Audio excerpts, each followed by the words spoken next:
Crypto mining da mayambu amukhana taramokjari mayam channel sibu han yengbi boy tari like subscribe share option bitaw madong tabda amukhana video na wathagat pagi mateng oina damak to ko mayam hojik se adum question hangai se ngonda tawri se kanoni khoigi node mining gi matang da garss ka manaba amtang sembiro brother anoba kari oibelai hayeng possibility awang ba kamai to balai kari everything hangai ko question ja ajik node mining da loina muk akhoi telegram gi group oi kera akhoi community group oi kera akhoi youtube ki or myam se loina node mining da loi sangak tore ko node mining haibadi testnet mining or node mining or masagi leijaba coin mine tawba haibon ko ado hojik se adu rom do oina khara sangak basu dum yaure tawadabu han ba ina haidra ga mo di mangoina na poche kanoni ko hana si poche tawge haragadi adomna laptop or desktop or tablet or personal gi phone si use tawda ba phone ama oina tawdo ni ko aduga adu matuina mine tawba yani ko tawge haragadi adom phone da hojik kiwi browser hapchan biro kiwi ne khara bug laigande bako aduga meson browser ka bug laigalle bako atope extension je khara block laigalle ba dunani ko in haisa ado direct sumaina ai link bijam ge link si sang matam da ai ngonda kano phangduni 20% phangani ko aduga noida 20% phangani ko haidigi kano sigi matungin magi referral ji kana basi matungina ko ai si copy tawroge si copy tawrose ko sai copy tawroge open to chrome nate ai tawroge si copy tawroge ai tharage ko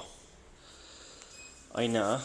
link do sange ko hek sang matam da sumai thogla ani noi gi kano da ko sign thogla ani si aham da noi email do sign up tawsan biro ko email si ai email hapage ko ai gi email hama mera email to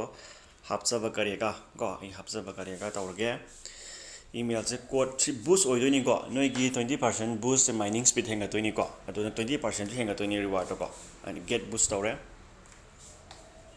ko create a password ama create tawrase ko password ama create tawba loire aduga koina sign up mail si sign up mail ko email do da verification code ama langani haire ko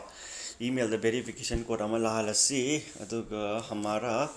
code kya karega code to kai sakre hieng se code langani ko code to sila ko sila re copy to si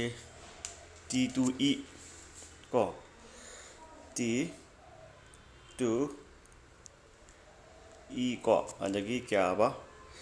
j2 ko sila re koina verify tawni ko si poche verify congratulations your email open the dashboard or ne boko dashboard or ni koi silai hauji ko aigi ming thokle silai sigi pose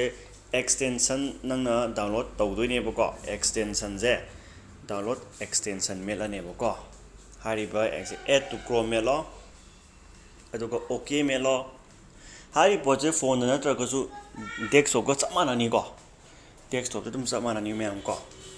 garss tagi ju hena mamal chawok to ni ko si bochina ko hai nangi refer karugra tam ta leiti maru oina nangi 24 hour mine tawbibra tawbidabra haibado computer si on tor thabibra or desktop or nangi laptop or nangi iphone nangi kariya nangi tablet nangi android phone personal phone je thabibra haibasini maru oini yeng doise ko ida hakre gradient sanitary note ko si chango akoi changa kanda algorithm melo aduga hiamko we are customizing your personal experience hai ko experiencing naktang ngairani koina smagi note si nangaira kanda koina sumaina tawrani aduga hariba sigi status thola gadi sigi poche green masu gi sigi symbol je si thola gadi yera si thogla gadi or si thogla gadi you are okay to go haibane nang yare haibane ko sumai taroga nang na gradient note haitare ko gradient note si extension note se kamaina nangi desktop or nangi laptop or nangi any android phone or nangi iphone tablet kai karada mine to gutagi haiba potoni ko ta step by step ni ko tai do aduna noida 20% bonus fangdoini aingon 20% bonus ahanbe fangdoini ko si dum share tawmina doini aduga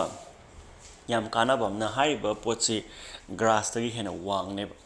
ko internet sale tawga nangi customize nangi location je pibiraga nangi data id nangi customize haibe nangi cookies na koi keno laitana koi system gi browser gi cookies me am do moida pido ni information do ko haiba tomba chawba haiba no pasi kai kai sinai kai changi kai website sinai haiba si loina track tawne mana ko track tawrani banking information di track tawroi ko bank information nang em ba kanu bank information di karim ta lawroi mana ko adu kanda track tawra kanda thagarni thar kanda nangi sanitary token ama layeba ko gradient token na ko gradient token je sigi sida pirak toini ko sida pirani gradient token je ko nangna twitter da mu follow to sanjaraga di get 1000 exp oraga di si po nangna twitter da follow to sala haina maga twitter da follow to sanba ko chanba admain tawraga di retweet tawraga di hariba nangi si po je reward je hena thoina to click to join on twitter hai si join tawraga di nang twitter da join taw matam da kadawne ba thoini hena phangane ba ko adu leire discord ta connect tawba leire hawjiki si katani ko ulise karim ta ahen ba thoidokpa leite ko yengo to kem leite ko magi daily boost cam satli atigi connection na kamai tawi haibase sigi post loina gradient sigi sanitary note loi tholakani ba ko sini sumai tawraga khoina kenogi anauba poni sigi pamtina anaubani legit oiba poni aduna tawgadabu nang point se yam thuna mine tawge haragadi double mining ya yeba ko double mining gi do ai grass takchara ke higa samana ni ko aduga noina kamaina tawgadagi haragadi